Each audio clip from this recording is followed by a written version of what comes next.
Penerapan gaya Lorentz pada kipas angin.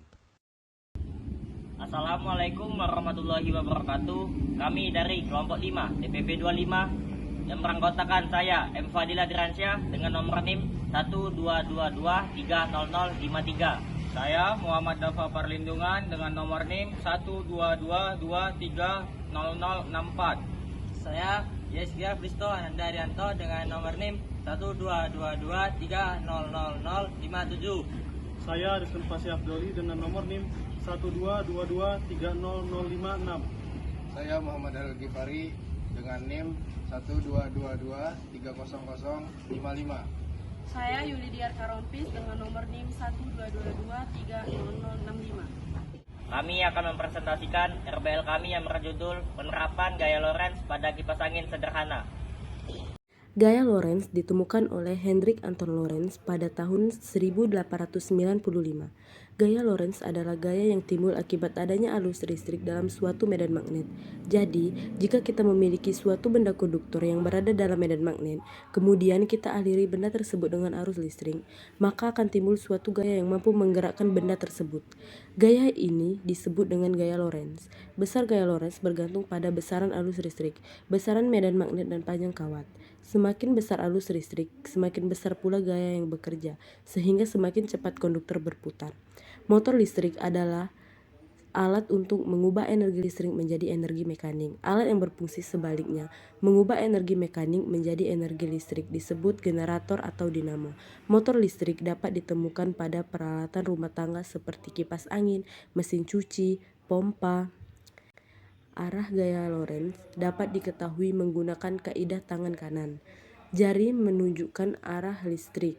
4 jari lainnya menunjukkan arah medan magnet. Sedangkan telapak tangan menunjukkan gaya Lorentz. Berikut rumus gaya Lorentz. Prinsip gaya Lorentz dimanfaatkan dalam motor listrik. Dasar kerja motor listrik ini hampir sama dengan dasar kerja sebuah galvanometer. Apabila arus listrik dialiri melalui kumparan, permukaan kumparan yang bersifat sebagai kutub utara bergerak menghadap selatan magnet. Permukaan yang bersifat sebagai kutub selatan bergerak menghadap ke kutub utara magnet. Setelah itu, maka kumparan berhenti berputar. Untuk melanjutkan putaran, tepat pada saat kutub kumparan berhadapan dengan kutub magnet, arah arus kumparan dibalik. Dengan terbaliknya arah arus, maka kutub utara kumparan berubah menjadi kutub selatan. Kutub selatan menjadi kutub utara. Sekarang, kutub utara kumparan berhadapan dengan kutub utara magnet. Kutub selatan kumparan berhadapan dengan kutub selatan magnet. Kutub-kutub itu menolak kumparan berputar setengah putaran sampai kutub untuk kumparan berhadapan dengan kutub selatan magnet dan kutub selatan kumparan berhadapan dengan kutub utara magnet. Pada saat itu, arus dalam kumparan dibalik lagi. Akibat kumparan itu berputar setengah putaran lagi. Demikian seterusnya, kumparan berputar terus. Alat dan bahan: 1. Peniti besar, 2. Baterai 1,5 volt, 3. Magnet, 4. Kawat tembaga, 5. Tang, 6. obeng, 7. lem, 8. lakban, 9. solder, 10. gunting, 11. dinamo mini, 12. kabel, 13 botol, 14 baling balik kipas. Motor listrik sederhana. Cara pembuatan: 1. Tempelkan kedua peniti pada ujung baterai menggunakan isolasi.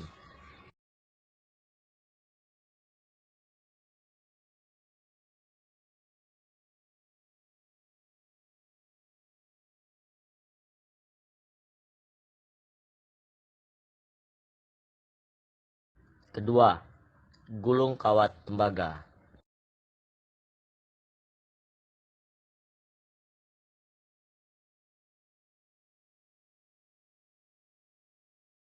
3. Ikat sisa kawat tembaga pada kumparan.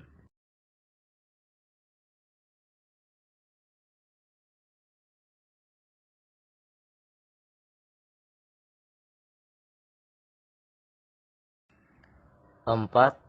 Kikis tipis-tipis pelindung kawat pada masing-masing ujung kawat. 5.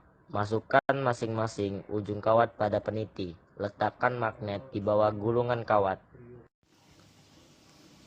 Maka dapat ditarik kesimpulan bahwa semakin banyak jumlah lilitan, maka semakin cepat perputaran. Dan semakin dekat jarak magnet, maka semakin cepat pula perputaran. Selain itu, semakin banyak jumlah magnet, maka semakin cepat perputaran. Dan baterai yang disusun seri lebih cepat berputar daripada hanya dengan satu baterai. Kipas angin sederhana. Cara pembuatan: 1. Tempelkan 4 buah baterai menggunakan isolasi.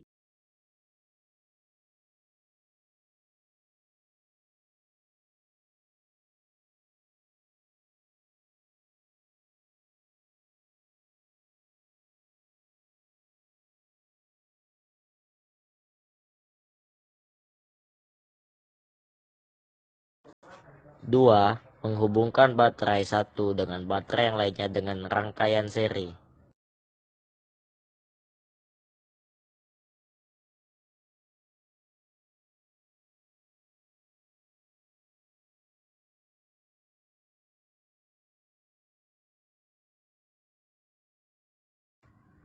3. Menempelkan dinamo pada botol bekas, kemudian merapikan susunan kabel ke dalam botol.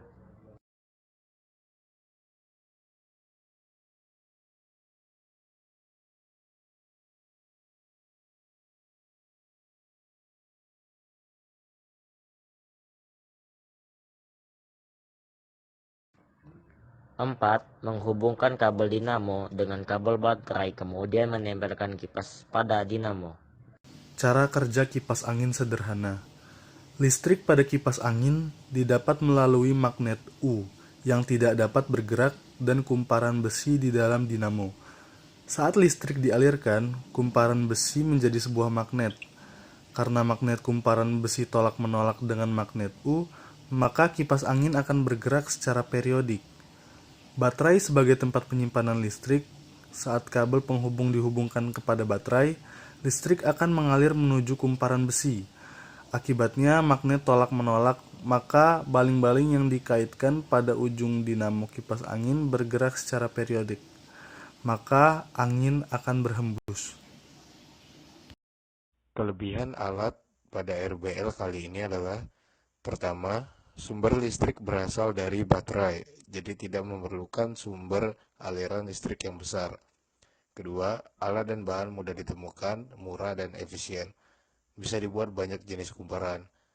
Kekurangannya, kawat kumparan mudah terlepas dari kawat penyangga, dan kawat yang tipis membuat alat lebih mudah rusak.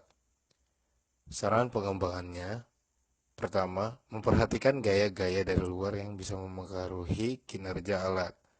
Kedua, percobaan dengan alat dan bahan yang lebih baik lagi untuk menghindari kegagalan dalam percobaan.